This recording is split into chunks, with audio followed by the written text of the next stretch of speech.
Hi, this is Chico Resch. You are listening to the Let's Go Devils podcast on the Primetime Radio Network.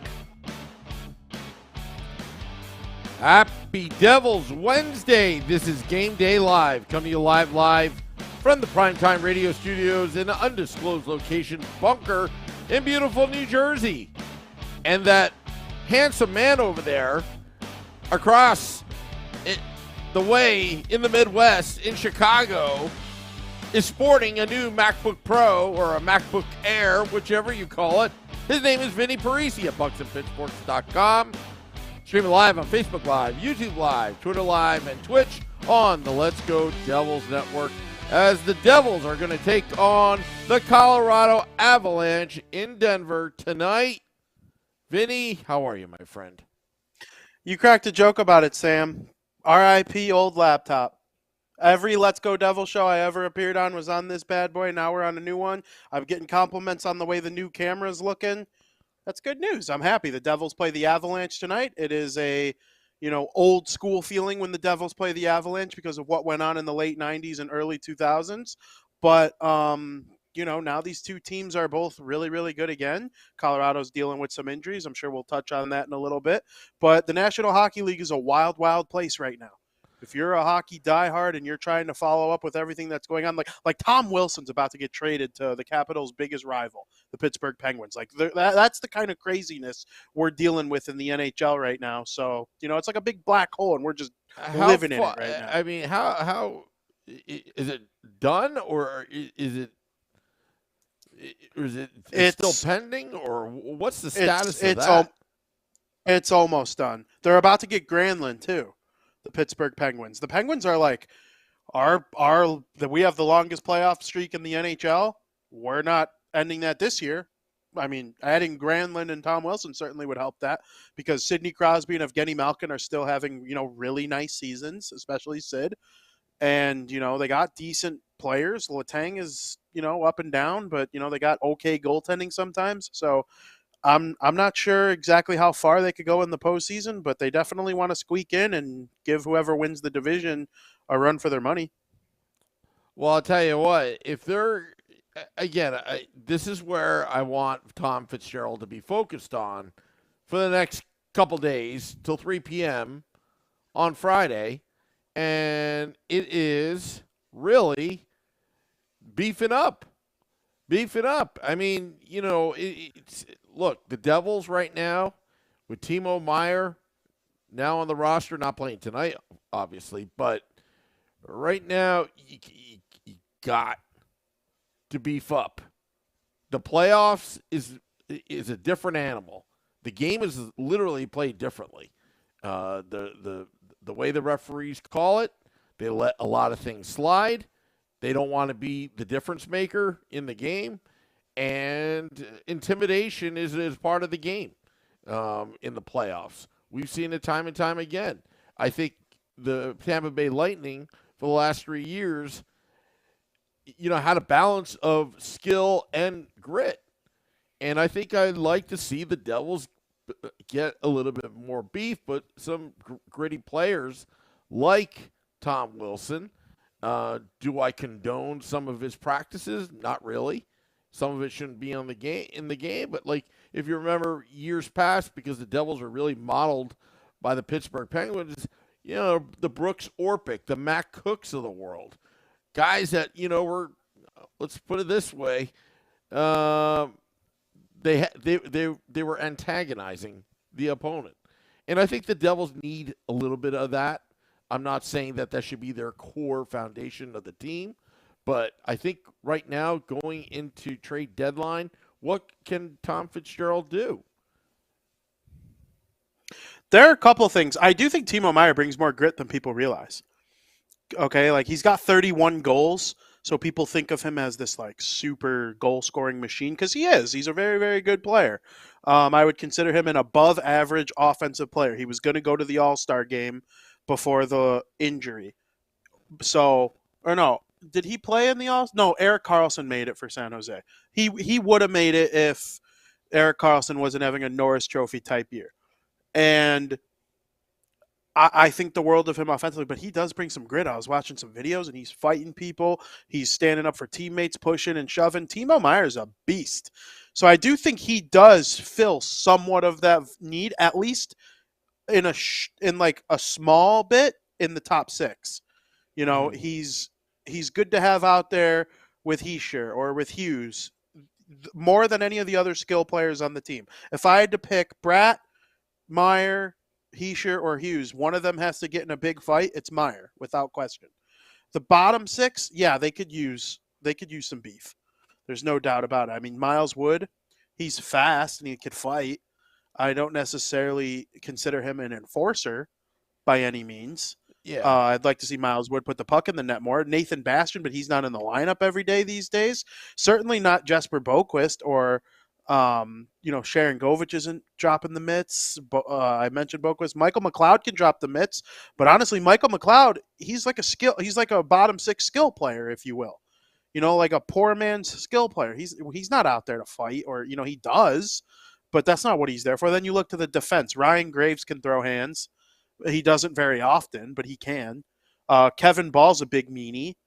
Okay, Siegenthaler's tough, but if I'm thinking of people, I wonder, like, can Adam Henrique fill that kind of role? Can he come in and provide like a veteran that like no one's gonna mess with, kind of a bigger body type guy? I'm not too sure who else is going to be available. I do wonder, we know the fire sale that's going on in Chicago. Patrick Kane is on his way to the New York Rangers. They've already traded Jake McCabe and Sam Lafferty. Could Max Domi be on the block? Would that be a guy that would fit really well on the Devils' third line? If you move Halla to the wing and you put Domi with, let's say, Tatar and Halla, or if you keep Tatar on the top line, you put him with a Boquist and a Mercer. I don't know. There are so many different options that you could come up with there. If you put him with Bastian or McLeod or something, I do think that's a player that could beef up the bottom six, and he's also having a really good offensive season. So yeah, there are guys like that out there. I understand what you're saying. Yeah, and you know what? It's not necessarily fighting, but it's just a deterrence, somebody that commands respect with size and grit that I'm looking for. And what would your thoughts be about Nick Bjorkstad from the Arizona Coyotes? I mean, he's a big forward. 6'6". I mean that's someone who's brought a tremendous amount of skill in the NHL at some point too. I do think a move like that is something the Devils can consider. I mean, they probably wouldn't have to give up that much. They're taking all sorts of different kind of picks, those Arizona Coyotes. They sent Shane Gostisbehere to Arizona for a third. I mean, what are they asking for Nick Bjorkstad, who has experience playing on really good teams? He was on pretty good Florida teams. He played with the Pittsburgh Penguins. I believe he had a cup of coffee with the Minnesota Wild. I don't know. I would consider something like that. I don't hate the idea of the Devils adding a bottom six forward now that they added Timo Meier. You saw the Leafs, they made that trade for Ryan O'Reilly. Noel Acciari came with them. Mm-hmm. And Noel Acciari's like a sandpaper. Like, he's got 19 goals, so he's got a little offensive punch as well. I'd love to see the Devils add a player like that. I'm sure St. Louis has a couple players they'd be willing to part with in that area. Washington is all of a sudden this crazy team that's selling. They got rid of Orlov, Hathaway, who, like, the Bruins made that move. Outside of Timo Meier and Patrick Kane, that's the biggest move, I think, of the trade deadline so far, because the best team in the NHL added a really, really good number 3, number 4 defenseman and a bottom 6 forward. I mean, it's basically the same thing you're asking for right here. So, yeah, I do think Bjorkstad would be a good option. And speaking of which, I'm just looking at Craig Morgan's Twitter page, and he's saying that the Coyotes are looking to secure a trade for him, and I think he would be an additional depth forward on the New Jersey Devils lineup, and I think that would be a good trade. I mean, just to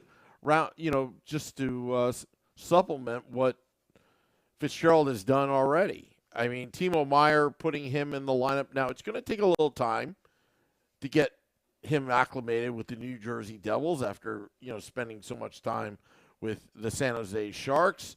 Lindy Ruff, is going to, I would assume, put him on the line with Nico Hischier to start. You don't know that, but then again, with Lindy, I trust.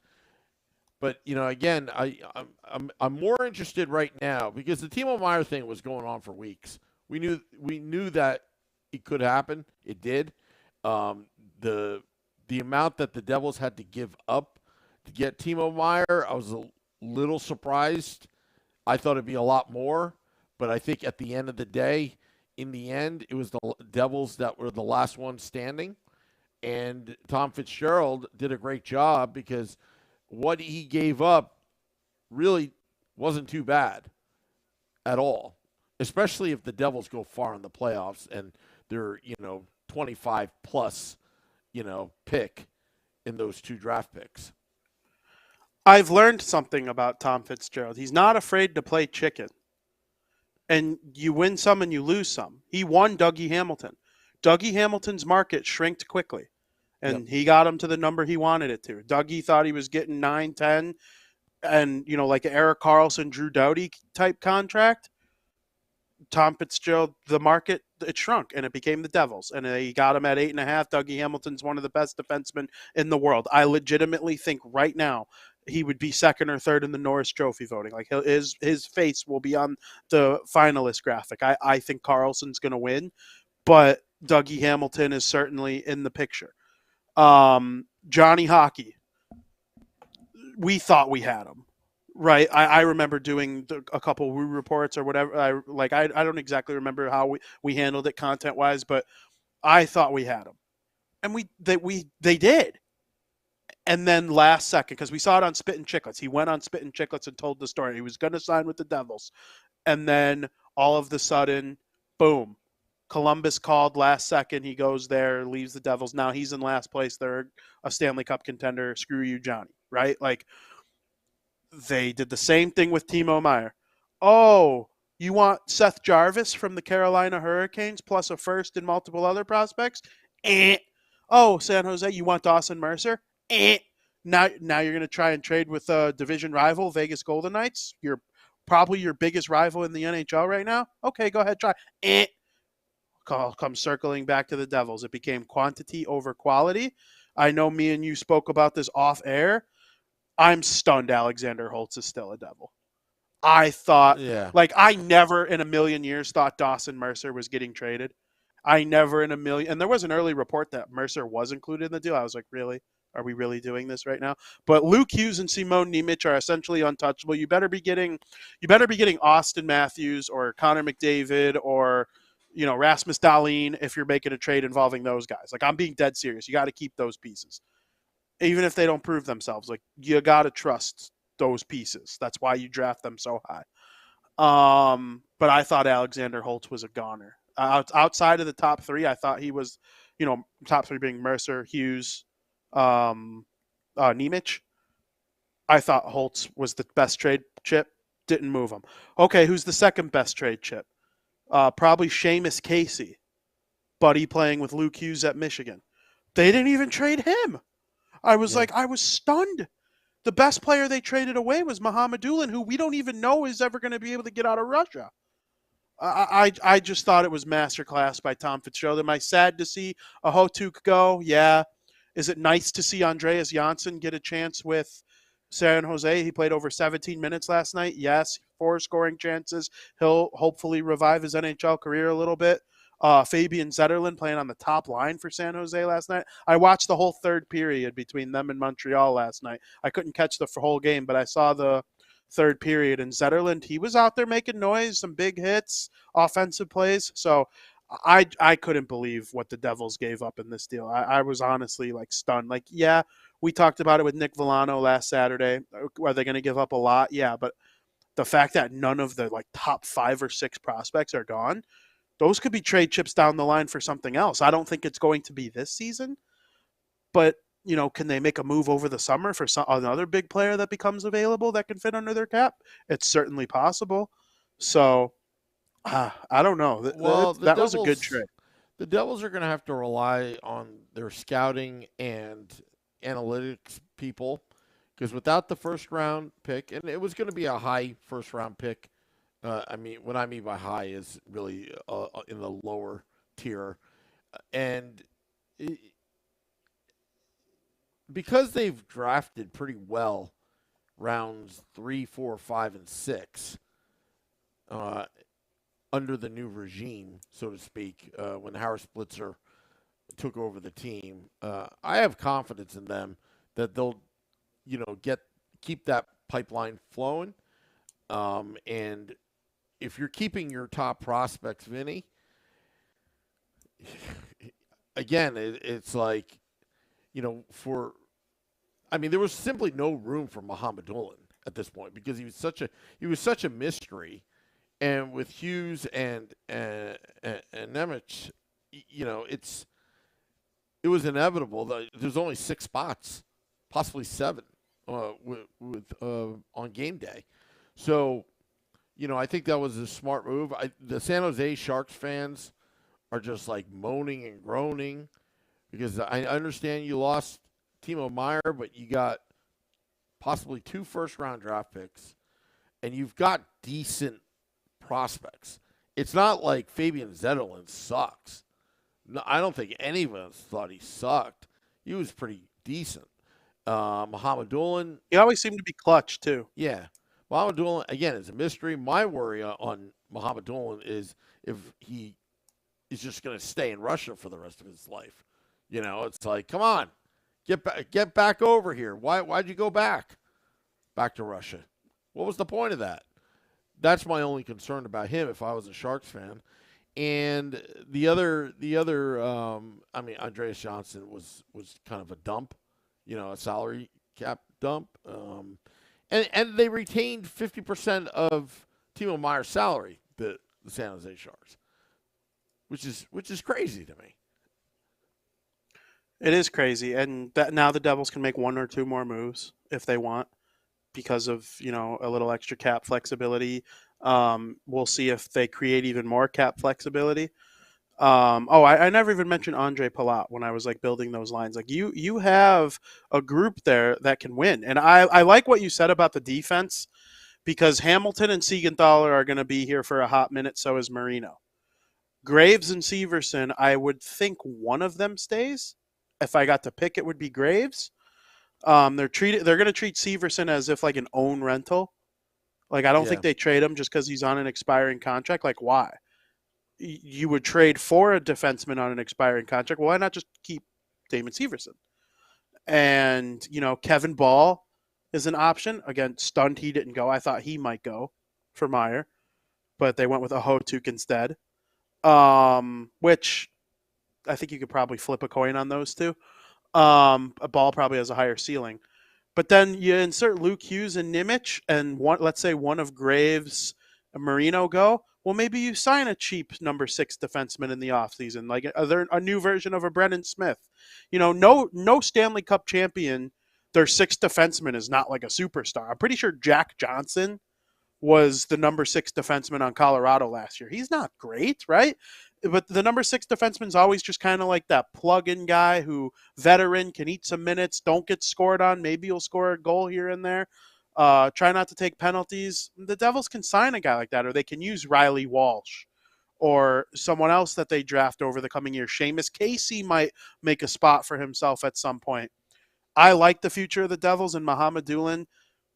After the first year or so of him not progressing up the Devils prospect rankings, I all of a sudden I'm not going to say I became sour on him. I'm cheering for him with San Jose. I hope he does come over and has a nice NHL career. The Sharks don't bother me, but he wasn't necessary anymore. Especially since when they drafted Muhammadulin, they took 2 forwards ahead of him too because they had 3 first-round picks that year. Well, we didn't know Luke Hughes and Nemec were going to fall in their lap. No. Did anybody of us think the Devils were going to be bad enough to draft Luke Hughes last year? I didn't. I thought they'd be a bubble team in 21-22. I really thought Yeah. they'd be a bubble team in 21-22, and they sucked. They were so bad. And they ended up with a lottery pick. They got Nimich. And so, those are things that happen. You never know what happens with future prospects. In 2024, if it's a first-round pick for the Sharks, that means the Devils got to a conference final.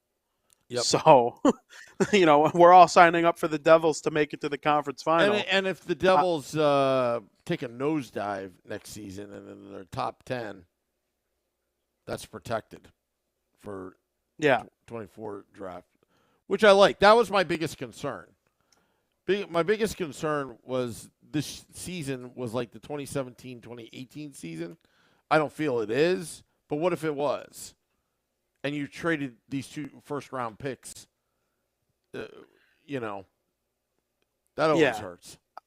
It would hurt. I just, in 2017-18, Taylor Hall dragged a team so hard. Like, I know Jack Hughes carries this team offensively. Like, there's no doubt. But it's different than Taylor Hall. The next leading scorer isn't 30 points behind. He's like 10.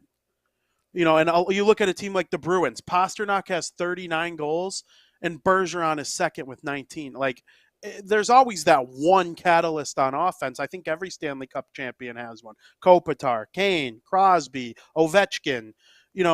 Jack Hughes is that guy. But the second leading scorer is not going to have 52 points like Heischer that year. And we relied early in the season on Brian Gibbons. And Sammy Vatanen was unreal that year. And Keith Kincaid took steroids. There was all sorts of things that went right for the Devils that year, where this year, it just kind of seems like they're growing. Like Heischer, Hughes, Bratt, you traded for Meyer. Sharon Govich is a really good penalty killer. They're getting good production from their bottom 6. The defense is a whole unit. It's not just Sammy Vatanen and friends. It's guys that would win on any team. Vanacek's a really good goaltender that has been with the Capitals and stuff. It just feels so different to me. They barely got into the playoffs. That too. Barely got in the playoffs. They were the lowest seed. I just think Ray Shero may have overvaluated the team in a lot of ways. The best move the Devils ever made, and I will go down thinking this is one of the most important moves in the history of the Devils. They traded 3 months of Taylor Hall to the Arizona Coyotes for Kevin Ball. I can't remember. I'm trying to think of the name of the other kid. And then the first round pick and Nick Merkley. And Shar. And, good pull. Oh, and Nate Shar. Schnarr. Good pull, Sam. Good pull. And the first round pick. Those that turned into Dawson Mercer.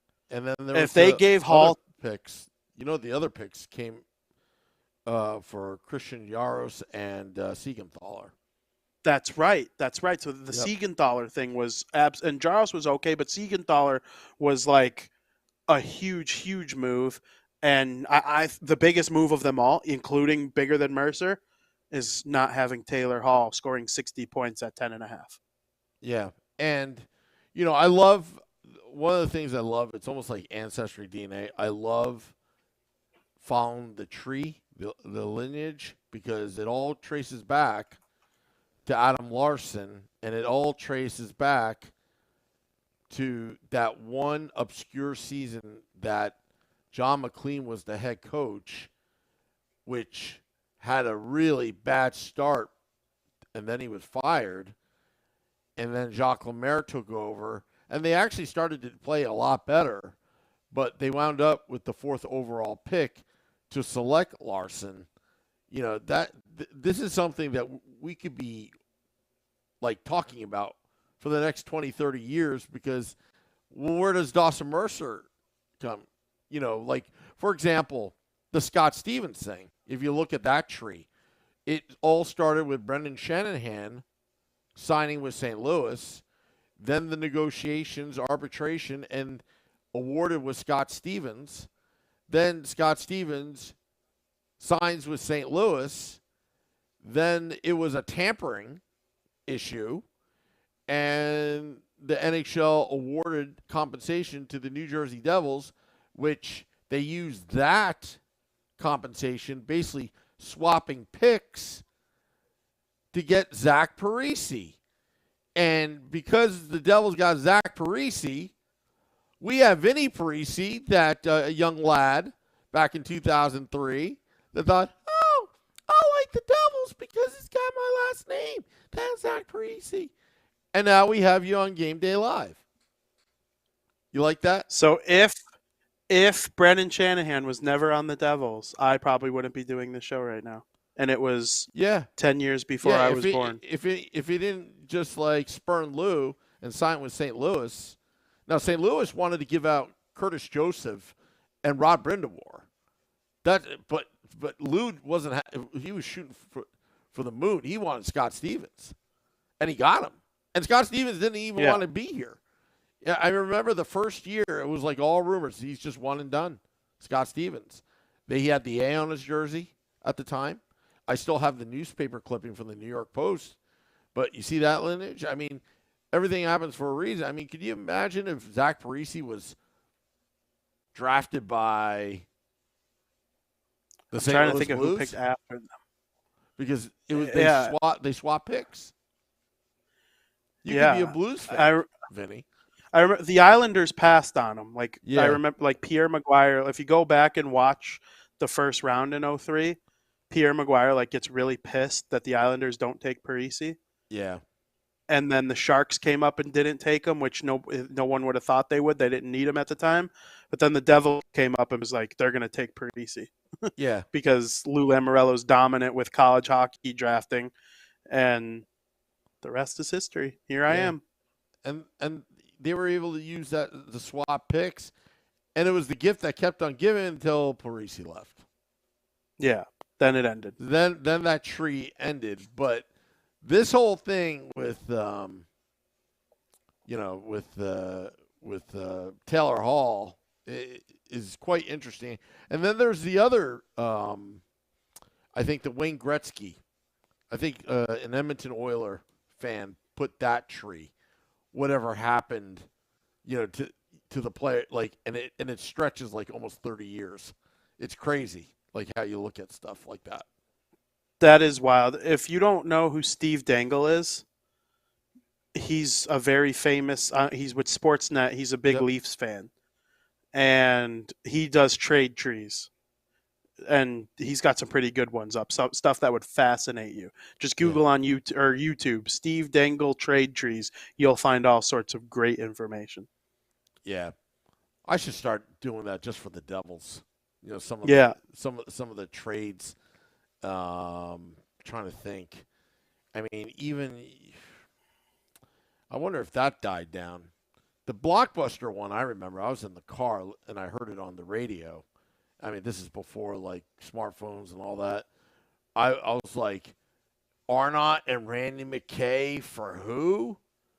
Joe Nieuwendyk and Jamie Langerbrunner.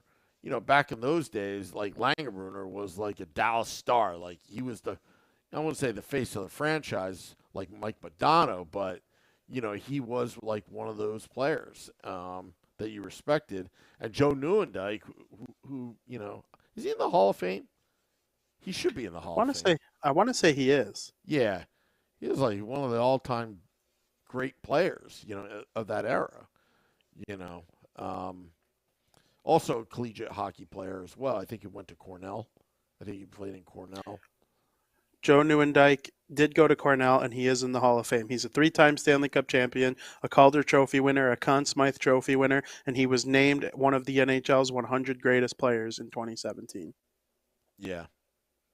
Yeah. All right, Vinny. We got to get to our Wednesday night predictions. Normally at this time, you'd be watching the State of the Fan Address, which we did Tuesday. And if you missed it, you can find it on all of our social media pages, YouTube, at Let's Go Devils, Facebook Live, Facebook, at Let's Go Devils Podcast, and on Twitter Live, Twitter, at Let's Go Devils Pod. Vinny, interesting game. Colorado Avalanche, defending Stanley Cup champions. Devils without Devils. Meyer. Avalanche without Cale Makar, and they have their backup that I couldn't even tell you his name. So So we'll see. When the Devils played Colorado back in October, the day that people started to look at the Devils and go, maybe. I think it made them 4-1-0 or something like that, or 4-2-0. It was people started to sniff around at the Devils when they beat them 1-0, the Avalanche. Yep. I believe Jack Hughes scored the goal. I'm going to go opposite. I think chaos offensively for both teams. 5-4 Devils in overtime. Who's starting in net? Do you know? I believe it's Vitek Vanacek. Okay. If that's the case, if Vanacek is in. Actually, if Schmidt was in, I'd have confidence in him. I think the Devils. 4-2 Devils. I think 4-2 Devils. That's my pick. I said, oh my goodness, it's 4-2 Devils. Supernova. Thank you, Supernova. You want to see Supernova's beautiful, Vinnie, look at the vibe. This beautiful artistic drawing. He said I needed a woo tap in the background, and it's beautiful. I mean, it's a beautiful thing that our fans meet us at American Whiskey before and after the game, which is a good place to hang out. Ramona says 3-2 Devils. Daryl says 3-1 Avs. Steve Engel says 5-3 Avs. Well, Steve Engel is a Rangers fan, the closet Rangers fan. Select the Boy says 4-3 Devils. Let's see here. Gushers 500 says I'll say 3-2 Devils. Felix says 6-4 Devils. Max says 2-1 Devils. I can't keep up with all this, on the YouTube Live. I got to go to Facebook Live because they'll get a little jealous if I don't give them a little shout out to Mike Rossi. Happy Devils Wednesday to Mike Rossi. Let's see some of the predictions here. I see Michael. Hey, Chris. Nobody's interacting. That's fine. It's where YouTube Live's at. Sometimes Twitter Live. They like to comment. Josh S. says 4-3 Devils. Ronaldo says 5-4 Avs. Overtime. Grab a point. Now Max is changing his answer. 4-3 Devils. Most likely an OT. Wow. Supernova, those are some good predictions. Supernova says, I never do a score. I'm afraid to jinx. Yeah, well, the last game against the Philadelphia Flyers on our $500,000 party, I predicted a 9-3 victory because I'm thinking football score. 7-0, 7-0.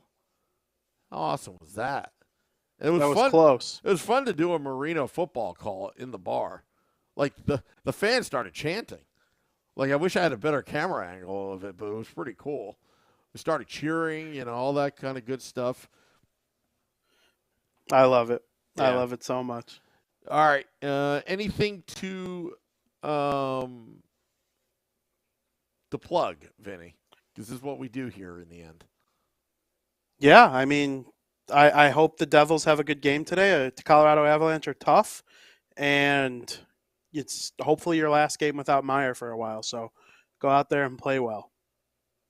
Yeah.